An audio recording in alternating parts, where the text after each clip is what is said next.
She wasn't invited to be celebrated. She was invited to be laughed at. In a room full of wealth and power, Anna stood frozen as the envelope was waved in her face, smiles sharp with cruelty. This wasn't kindness. It was humiliation dressed as generosity. A joke meant to remind her she didn't belong. Then a voice cut through the air, loud and mocking. "Don't worry. Just try not to embarrass yourself." Laughter followed. Silence swallowed Anna whole. But what Clara didn't realize was this. By sending that invitation, she had just made the biggest mistake of her life. Comment and tell us where you're watching from. We love seeing how far these stories reach. And subscribe for more powerful stories that demand to be heard. Anna moved through the building with steady hands and a straight back, pushing her cart down polished hallways that reflected wealth she would never touch. She arrived early, left late, and worked without complaint. There was nothing careless about her presence. Even in silence, Anna Adabio carried herself with restraint and dignity, the kind that doesn't beg to be noticed. The corporate tower wasn't openly hostile, but it was never neutral. Power decided who mattered. Executives walked past without slowing down. Assistants spoke through her, not to her. Security guards rarely met her eyes. No sign explained the rules, but everyone understood them. People like Anna were meant to blend into the background and disappear when the real conversations began. At the center of that system was William Collins. His name was spoken carefully, even when he wasn't present. Decisions flowed downward from his office, shaping careers and livelihoods with quiet efficiency. William rarely involved himself in small matters, and that distance made his silence powerful. When he didn't intervene, others felt free to act. Clara Collins never needed permission. She moved through the building with confidence sharpened by entitlement. Her words were never shouted, but they landed hard. Once, while passing by, she glanced at Anna's cart and muttered, "Try not to slow things down today." It wasn't advice, it was a reminder. Watching from the margins was Margaret Collins, William's mother. She said little, but her presence carried weight. People adjusted their posture when she entered a room. Staff avoided her gaze. Margaret had grown up surrounded by privilege, and she protected it instinctively. Discomfort, to her, was simply proof of order. Anna noticed everything. She noticed how laughter changed tone when she walked past. She noticed how smiles faded. Still, she focused on her work. "Keep your head down," she told herself quietly. "Do what you came here to do." Outside the building, her life was smaller, quieter. A modest apartment, evenings filled with routine. Occasionally, a call from Janet, a voice from a life Anna rarely spoke about anymore. And somewhere beyond her daily path lived Thomas Miles, a name tied to memories she kept carefully locked away. What Anna didn't know was that this balance, power above, silence below, was already cracking. And when it finally broke, it wouldn't be subtle. The invitation didn't arrive with kindness. It arrived with performance. Anna held the envelope in her hands long after Clara walked away, the weight of it heavier than it should have been. Cream-colored paper, gold lettering, the kind of thing people like her were never meant to touch. Anna Adabio didn't need to open it to understand what it was meant to do. She had seen that smile before, the one that pretended generosity while sharpening a blade. Around her, the building kept moving. Phones rang. Laughter echoed from glass offices. No one stopped. No one asked what had just happened. Silence wrapped around her tighter than any insult ever could.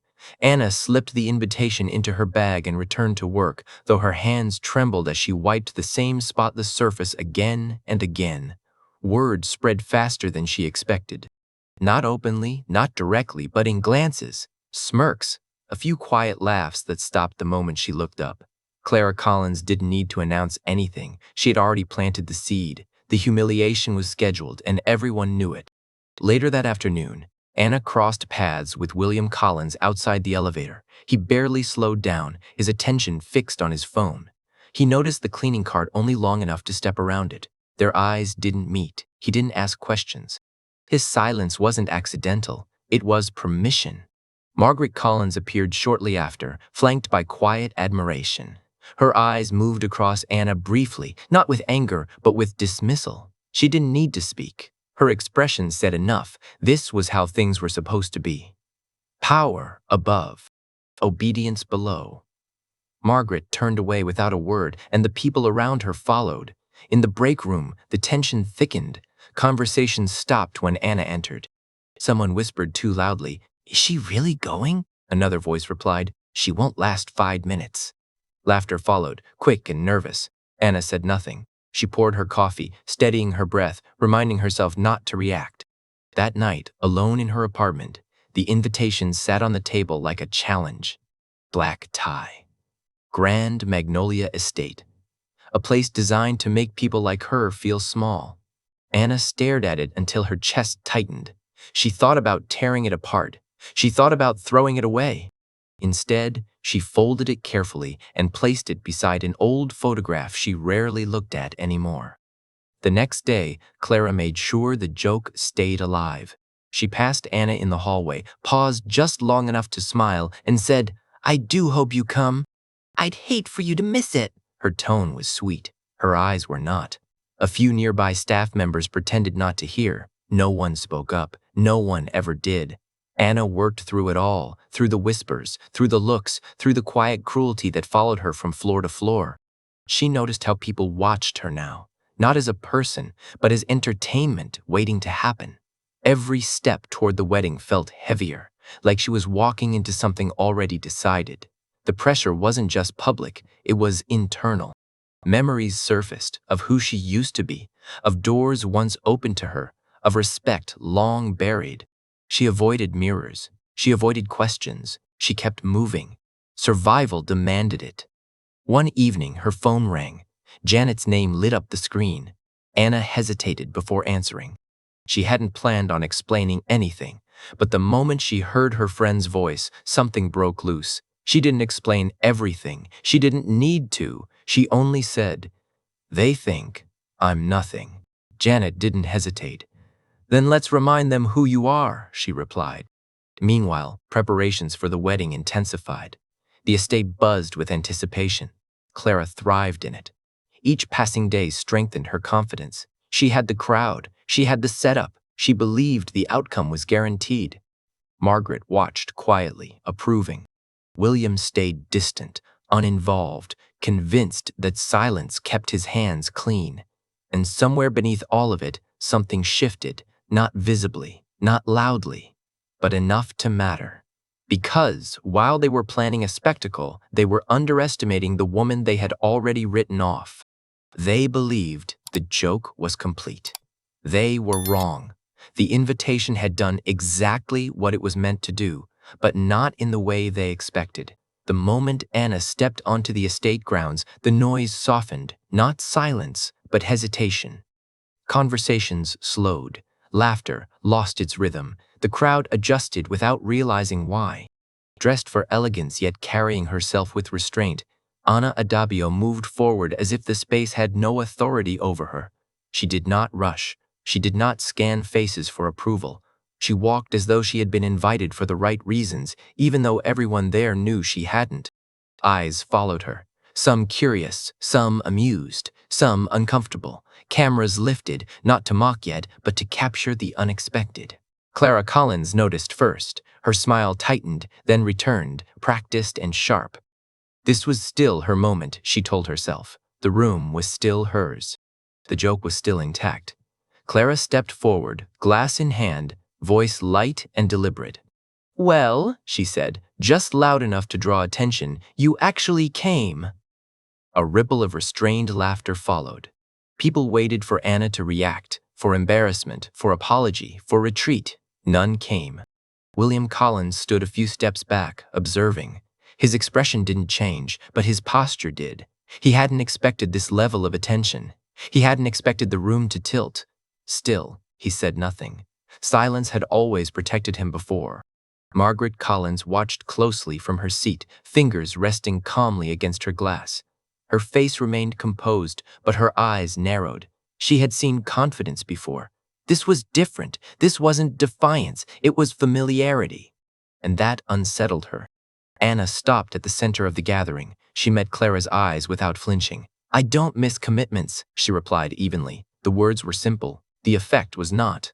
A hush spread outward, swallowing the laughter that had come too easily seconds earlier. The tension climbed. Guests shifted. Whispers passed between them, sharper now. Someone murmured a question. Someone else shook their head. This wasn't going as planned. Clara sensed it. She forced another smile and gestured around them. "Enjoy yourself," she said. "Try not to stand out." That was when it happened. From the edge of the crowd, an older man stepped forward, his face pale with recognition. His voice trembled as he spoke, cutting through the moment. "That can't be." He stopped, stared, then continued. "Anna?" The name landed like a dropped glass.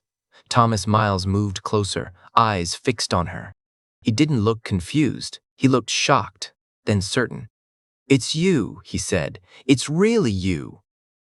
The crowd leaned in. Phones lifted higher. Breaths were held. Anna turned toward him slowly and nodded once. That single motion changed everything. Murmurs exploded. The name spread. Questions followed. Thomas spoke again, louder now, his voice steady with memory. "You led the foundation. You built programs. You changed lives." Faces shifted from curiosity to disbelief, from amusement to recognition. This was the moment the balance broke. Clara froze. The color drained from her face as realization settled in. The joke had misfired. The target had moved. Her confidence collapsed inward, replaced by something sharp and panicked. She searched for William, but he wasn't looking at her anymore. William Collins finally stepped forward, his composure cracking. The room no longer responded to his presence the way it once had. Authority didn't hold when truth took the floor. He opened his mouth, then closed it again. Words failed him. Margaret Collins stiffened. Her silence no longer read as control. It read as exposure. The system she trusted had just revealed its flaw, and everyone could see it. Anna didn't raise her voice. She didn't need to. She stood steady while the crowd reoriented around her. Respect replaced ridicule. Shame crept into faces that had laughed too easily before. Clara took a step back, then another. The ground beneath her certainty had vanished. She realized too late that the invitation she sent to humiliate had become a spotlight she couldn't escape. The crowd didn't need instruction. They understood what they were witnessing. This wasn't reversal by chance, it was consequence. Anna looked out over the gathering one last time, not with triumph, but with clarity. The power had shifted, and it wasn't shifting back. And as the room held its breath, one truth became unavoidable. This wasn't the end of the story, it was the point of no return. The event did not continue the way it was planned. It couldn't. The energy had shifted too violently, and everyone felt it. What was supposed to be a public joke had turned into a public reckoning, and there was no way to rewind it. Clara Collins was the first to leave. Not with dignity, not with grace, but in fragments. Her smile never returned. By the end of the night, whispers followed her instead of laughter. Invitations stopped coming. Friends who once stood close now kept their distance. The story traveled fast, faster than her reputation could survive. Within weeks, she was no longer introduced with pride, only with discomfort. Her name had become a warning. William Collins faced consequences he could not outrun with silence. Board members demanded explanations. Sponsors questioned judgment. Employees who had once stayed quiet began to speak. His authority didn't disappear overnight, but it cracked. The image of control he relied on was permanently damaged, and power no longer moved as easily in his direction. Margaret Collins lost something she valued more than attention, respect within her own circles.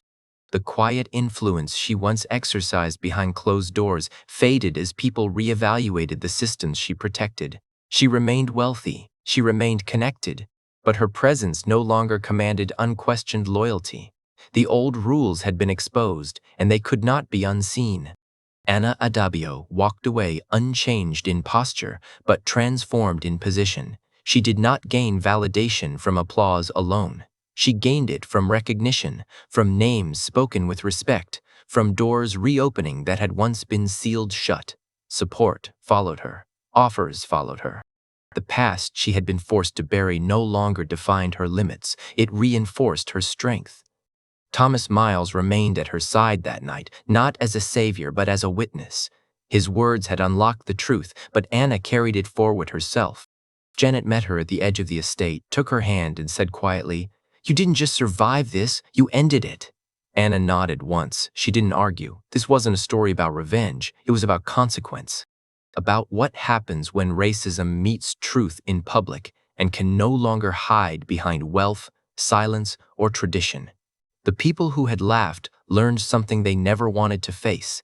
That dignity does not ask permission, and power does not decide worth. The question left behind was uncomfortable and unavoidable. How many people are still being underestimated right now, and how many systems are still counting on their silence? If this story moved you, share it with someone who needs to hear it, and subscribe to Black Community Struggles for more powerful stories about justice, truth, and our community's fight to be seen. And don't forget to hit the like button. Your support helps these stories reach the people who need them most.